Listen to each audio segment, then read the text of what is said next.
Hey guys, this is the Amok Draumr Hammock. This is a very popular hammock and you'll see it used in many places by lots of big YouTubers. But this is by no means a perfect item. And today we're going to get this set up and I'm going to go through the top 10 biggest issues with this Amok Draumr hammock. Before we get into the top 10 bad things about this hammock, let's look at the best thing, which is the auto deploy function. I'll show you that in operation right now. I deliberately didn't show the setup of this hammock, and the main reason is it's been done a million times before on a load of other videos.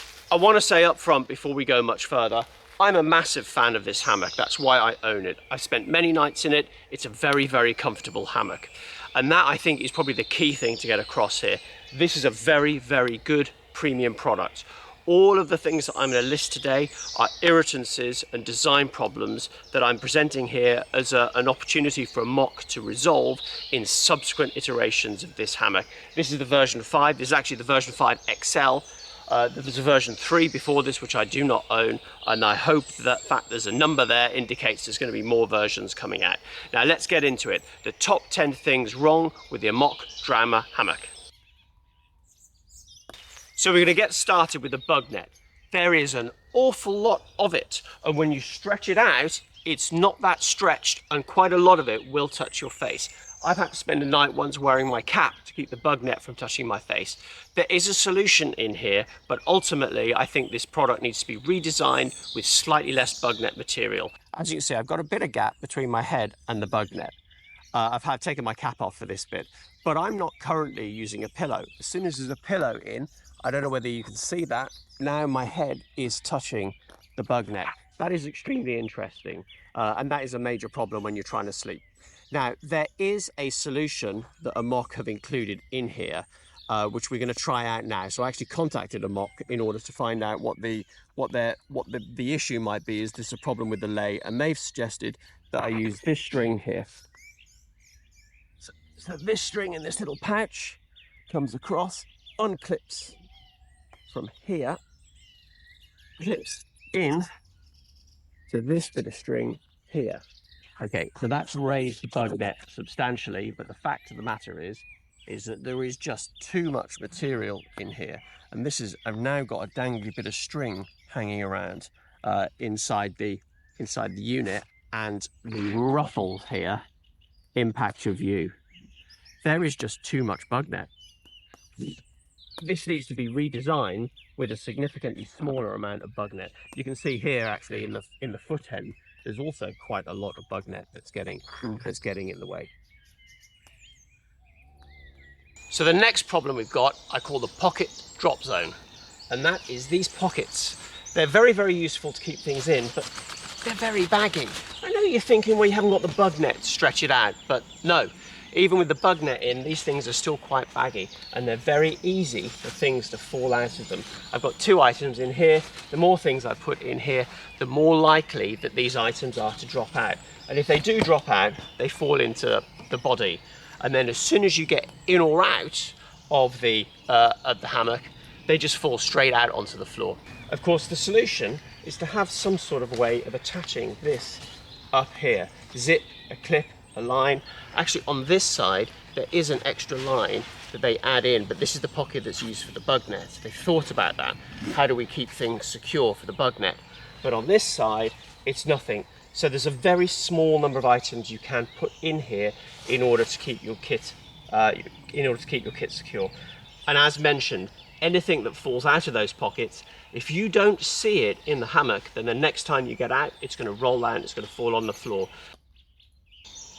So now we're going to talk about what I consider to be one of the biggest issues with this arrangement, namely boot storage.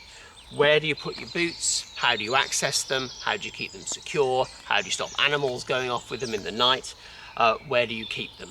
And at the moment, there is no good solution for this. What's the design idea? Do I get in and take my boots off in here? Do I take my boots off outside? Now, I've spoken to a couple of YouTubers, well-known YouTubers that use this hammock, and they'll leave their boots inside the hammock on the sides. What do you do if it's wet? You could tie them, you could put them up here. This is an option. But what do you do? What I think there should be is this fabric here. This fabric, this is non structural fabric, why can't we have a nice little zip, open a zip, place your boot, have a boot bag that hangs outside so you can drop your boots in there and zip it up again. Nice, easy, accessible. This is true for a lot of this. Further back here, this material is actually loose. Very, very much non-structural. A small zip in here may be a really, really good mod or a good new addition to this design to give you that little bit of extra storage. So one option is it's definitely possible with the hammock without falling out of it to reach the ground over this side here. And that is maybe a potential solution. But again, why can't we have a clip-on boot bag? A nice clip-on boot bag, clips on the outside, pop your boots in it, job done. The Amok Draumr is a pad-specific design. This is the XL version. This is paired with the Amok Draumr XL pad. If you've got your own pad, well, that's another matter. And actually, I've got another video on my channel when I tried different pads inside the this hammock. What I would say is it adds to the cost of buying this item. Really, you're going to be using this with the specific pad that it comes with that you have to pay for separately, and that's going to add you cost. And that pad itself is quite a heavy item to carry around, especially if you're on wilderness trips. This is not an ultralight pad. The next item we're going to look at is the container in which you slide your sleeping pad. So a very, very common, I'd say recent innovation is for pillows to have bungee cords that go around them. You add the bungee cord in and then you place that around your sleeping pad and then your pillow's not going anywhere. To do that with this, you need additional holes placed in each side of this of the container that you slide your sleeping pad into. We don't have those, which means your pillow is free and can flop around and get lost and get underneath your neck or fall out. So whilst we're on the topic, another thing that we could change within the design of the receptacle for the sleeping pad is adding holes all the way along the edges or clips all the way along the edges so that it would pair with a quilt system. Lots of quilt systems have straps that go around your sleeping pads and then you can clip in. Because of the nature of this hammock, it's very, very difficult to get into your sleeping pad. So if you can pair this with a quilt, then you've got an absolutely perfect setup because the retaining clasps up and down the sleeping pad are going to hold your quilt in place, making getting in and out of your quilt extremely easily. In fact, this would be a major new product for Amok to launch if they would be interested in such a thing, is to actually get a built-in quilt system. They already produce their own pad, which is sized to fit, adding in a quilt system, and now you've got an absolutely perfect setup. We're in the woods. Nothing is straight, nothing is level. It's probably hard to tell from the camera whether this looks level or not. I know that this is not level, and this has required a few goes and a bit of tweaks to try and get this to where it is, and it's still not quite level. Getting this level is quite a tricky challenge. I don't mean level this way, because the pad, the hammock obviously moves around, and you can control that from the straps inside. But getting the actual flat, the lay flat this way is a bit trickier. And if you don't spend the time getting that sorted out when you first get in it or when you first put it up, you're potentially in for an uncomfortable, irritating night's sleep. It'll feel fine, you lie in, but then as soon as you're up in the middle of the night, suddenly you can start to sense these very, very small changes because we're all so used to lying on our perfectly flat beds. Getting it level is quite a challenge, and that is made harder because the retaining clasps at either end here are very, very difficult to slacken off. Once you pull them tight, getting them slack again is quite a challenge.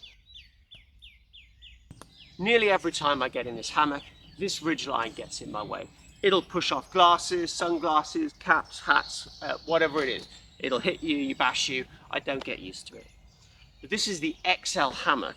This hammock really is too big for me. I'm 6 foot high. I could easily have got away with the standard, but I bought this second-hand when one came up available on eBay. So I can only imagine the standard is even more irritating.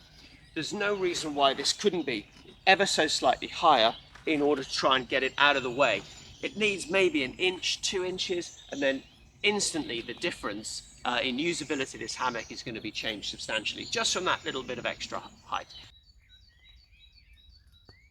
Next, we've got pad grounding. This is a major potential issue with this hammock.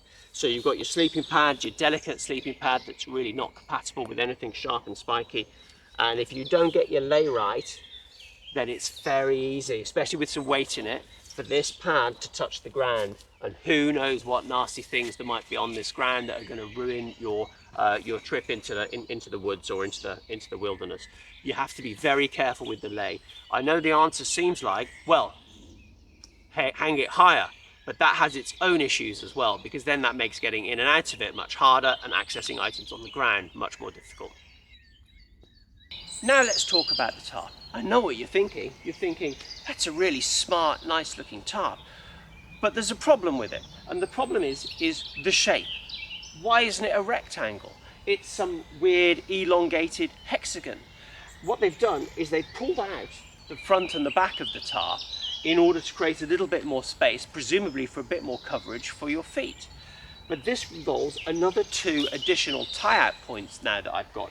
That's another 2 pegs, it's another load of Dyneema, that's another 2 trees I've got to find to tie off to, that's another 2 sticks to keep it in the right position. It's another amount of time that you have to go and fiddle about and faff around. Some of the places that we go to, there's not even anywhere that you can peg stuff into, so you're having to weigh stuff down with rocks. So it's another 2 rocks you've got to go and find. It's an irritant. Why have they done it? I don't know. It would be so easy to just bring the sides out and make this thing rectangular. So if the folks from Amok are watching, there are a few things I think that would turn this system into the next level hammock. Number 1, some sort of zippered access panel so we can get gear storage or boot storage in one of these fabric sections that's non-structural. Secondly, less netting. Definitely, it just doesn't need as much less netting as has been designed into it. Improving this pocket security, I think, would be a big option. A proper squared off tarp, I think it's going to help a lot. And definitely some sort of holes or clips to enable you to make this compatible with either quilt systems or to attach your pillow. I've got one bonus issue as well. So this is a problem I've only had once. I'm not saying it's a big problem, but it definitely happened and I'm not sure why. I had some slippage in the night from one of the clasps. So one of these clasps somehow managed to slip and I found myself when I woke up in the morning a couple of inches closer to the ground. Despite all of these gripes, the Amok Draumr has a very important part to play in my kit. I love this hammock. It gives you an amazing view of the environment. It's super comfortable for a night of sleep. And ultimately, these are the things that are important. It's only when you're on multiple nights that some of these trade-offs and issues start to become real for you. Thank you very much for watching. If you've had any similar issues or found any other clever fixes that I'm not aware of or haven't covered, please let me know in the comments. If you find this helpful, hit that like button, subscribe, and check out the link to my other Amok video as well. I've actually done 2 of them. So I've done a few overnights, I've got a practical guide for using the Amok Draumr, and I've got a video that looks at different sleeping pads that we're going to use. Just found that on the floor. Literally just spotted it on the floor. Got to be so careful with these little pockets.